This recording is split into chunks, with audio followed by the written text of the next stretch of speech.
how to sell your crypto on Binance. Welcome back to our channel. In this video, you'll learn how to sell your crypto on Binance. First, open the Binance mobile app and log into your account. Tap the Wallets tab in the bottom right corner to see an overview of your crypto assets. Select the cryptocurrency you want to sell. Return to the home page and use the search bar at the top to find the crypto you want to sell.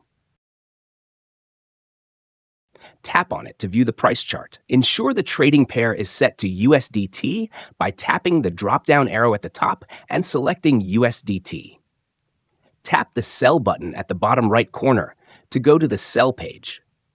Enter the amount of crypto you want to sell.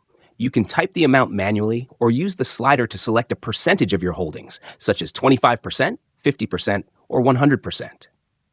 Once you've entered the amount, tap the Sell button at the bottom to place your order. After the transaction is complete, the equivalent amount in USDT will be available in your spot wallet.